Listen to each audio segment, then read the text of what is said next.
Oi, eu sou Guilherme Orbi e vou dar algumas ideias para você começar bem seu livro. E é óbvio que não precisa ficar preso a essas ideias que eu vou falar aqui. O objetivo deste vídeo é para que você amplie as possibilidades e comece da melhor forma possível seu livro, dentro do contexto da sua história. Esse foi um tema sugerido aqui nos comentários, já te convido a deixar sugestões de temas, e é uma das principais formas que uso para definir os temas dos próximos vídeos. E já agradeço a todos pelas sugestões em outros vídeos. Aqui no canal já tem um vídeo que dou outras dicas sobre como escrever um primeiro capítulo, e lá eu comento que é fundamental criar uma primeira frase boa para o seu livro, junto com um bom primeiro parágrafo. No vídeo eu entro em mais detalhes, mas basicamente você tem pouco tempo para conquistar o leitor, por isso é fundamental começar da melhor forma possível. Mas não precisa ficar muito preocupado com isso, só tente ser o melhor possível. Aconselho a começar da forma que sair e continuar escrevendo. Depois, quando terminar de escrever o livro todo, volta na primeira frase, volta no primeiro parágrafo e melhora eles o quanto der. Então vamos ser rápido e objetivo nas sugestões e dicas. E lembrando, use apenas como referência. Adapte da forma que achar melhor para a sua história e não se prenda a nada. Deixe sua imaginação fluir. Primeira sugestão é totalmente clichê, mas funciona. Personagem correndo em uma rua deserta. A noite fica ainda mais clichê. E mesmo já tendo muitas histórias começando assim, continua sendo bom por causa de um elemento muito bom para começar um livro: o mistério. Um leitor que leu a sinopse do seu livro, gostou da capa, da temática,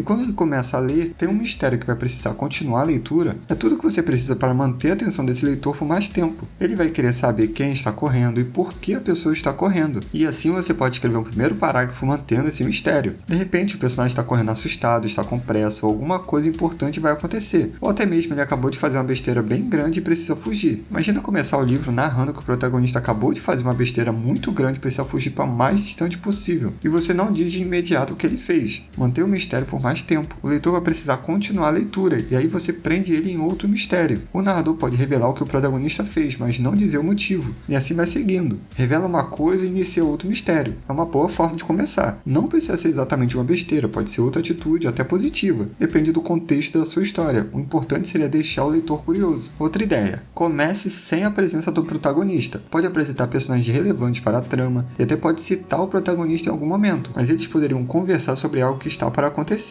Um evento importante, um conflito que está chegando, alguém importante que vai aparecer em algum festival ou festa, alguém acabou de sair da cadeia ou voltou de viagem, e alguma coisa pode acontecer, algo bom ou ruim. Orgulho e Preconceito começa assim. A mãe e o pai da protagonista conversam sobre um possível pretendente para as filhas, que acabou de se mudar para próximo onde eles moram. A protagonista só começa a aparecer um pouco depois, acho que nos capítulos seguintes ao baile que acontece logo no início. Mais uma ideia: conversa intensa entre um grupo de pessoas. Pode ser de forma amigável, até mesmo de forma mais tensa. Pode iniciar a história com um grupo de pessoas conversando em uma taverna, ou uma sala de reunião, ou um porão, entre outras possibilidades. Eles podem estar fazendo algo ou resolvendo o que fazer sobre algum assunto que não fica totalmente claro. Aqui voltamos ao mistério, que é sempre bom deixar um pouco. Eles falam sobre um problema, mas sem dar todos os detalhes. Assim já poderia apresentar os personagens mostrando suas personalidades através dos diálogos. Stranger Things começa assim. Eles estão no porão jogando D&D. Tudo bem que tem um pequeno prólogo antes, que seria a próxima ideia. Comece com um prólogo problemático. Poderia começar a história com um prólogo que não está relacionado com o protagonista no início da história. Pode mostrar a morte de alguém, ou uma parte dos conflitos da trama que de forma misteriosa. Pode ser o desaparecimento de alguém também. A ideia seria mostrar algo que vai impactar a história de alguma forma no futuro. Algo que poderia até demorar para ser revelado. Essa estratégia de criar prólogos para apresentar determinados conflitos da trama pode ser muito útil para histórias com inícios lentos. Se a sua história vai demorar para ter acontecimentos mais fortes, talvez seja uma boa estratégia começar com um prólogo que deixe algum mistério no ar, e em algum momento precisaria voltar nele. Outra ideia poderia ser começar pelo fim da história, ou pelo menos do quase fim. Talvez você já tenha assistido algum filme que o protagonista que narra a história diz algo como: para você entender como cheguei até aqui, ou por que aconteceu isso, vou precisar te contar tal coisa. E assim começa a contar a história do início até chegar naquele ponto que ele começou a narrar. Tem alguns romances adolescentes que usam as estratégias que costumam ficar legais. Esse acontecimento ou situação precisa ser bem chamativa ou inusitada, algo que chame a atenção e não dê para entender de imediato o que poderia ter acontecido para chegar naquele ponto. Essa ideia pode funcionar melhor se a história tiver um tom mais leve, com um pouco de comédia. Para histórias mais dramáticas, poderia começar com a clássica morte de alguém. Pode começar descrevendo como o corpo sem vida se encontra, pode falar como está a posição do corpo, hora da morte, quase como um legista de série de investigação criminal. Pode falar sobre quem é o defunto, ou até mesmo começar com um velório. Memórias Póstumas de Brás Cubas, Machado de Assis começa com um velório e ainda combina com a estratégia de começar no fim da história e narrar como tudo aconteceu aconteceu para chegar naquele ponto, e ainda quebra a chamada quarta parede, fala diretamente com o leitor, um clássico da literatura e tem muito a nos ensinar. Outra ideia é, comece com alguma frase interessante ou importante, ou impactante. Numa toca no chão vivia um hobbit, não numa toca desagradável, suja e úmida, cheia de restos e minhocas com um cheiro de lodo, tampouco uma toca seca, vazia e arenosa, sem nada em que sentar ou que comer. Era uma toca de um hobbit. E isso quer dizer conforto. Assim Tolkien começa o Hobbit. Não tem nada de dramático, mas diz muito sobre um hobbit. E isso impacta diretamente no que ele precisa fazer, e também na sua decisão de sair para a aventura. E é uma bela forma de começar um livro. Você pode começar sua história descrevendo algo interessante na ambientação, ou sobre as características do seu protagonista, onde ele mora, onde trabalha, estuda, ou na cidade que se passa a trama. Aqui as possibilidades são infinitas. Pode ser algo positivo ou negativo. Existem muitas possibilidades de começar uma história, e você precisa tentar criar uma forma interessante de começar, na medida do possível. Sua história não vai ser condenada caso comece mal, mas se começar bem, vai prender muito mais fácil os leitores. Dê atenção a esse detalhe, capriche no primeiro capítulo, em especial na primeira frase, depois no primeiro parágrafo, depois na primeira página, e assim segue. Mas volto a dizer, inicialmente não precisa se preocupar tanto, aconselho a voltar no início quando terminar tudo. Aí você revisa o texto pelo tempo que for necessário. O ideal é que a ideia já esteja lá, e só melhora as palavras usadas, porque mudar muito vai dar muito trabalho. Então pense bem como vai iniciar seu livro antes de escrever a primeira palavra. E lembrando que isso é um detalhe, não vai ser isso que o leitor vai se preocupar. Ele vai ser atraído primeiro pela temática do livro e a capa. Depois vai querer ler a sinopse e só depois ler. Esse costuma ser o caminho normal, a não ser que seja uma indicação direta de alguém. Dê ainda mais atenção para a sua trama, e depois se preocupar com esse detalhe, que ele seja a cereja do bolo. Coloque nos comentários sugestões para outros detalhes específicos na parte da escrita. Pode ser ideias para outras partes da história, entre outras sugestões. E já agradeço novamente. Espero que tenha ajudado de alguma forma. Até a próxima!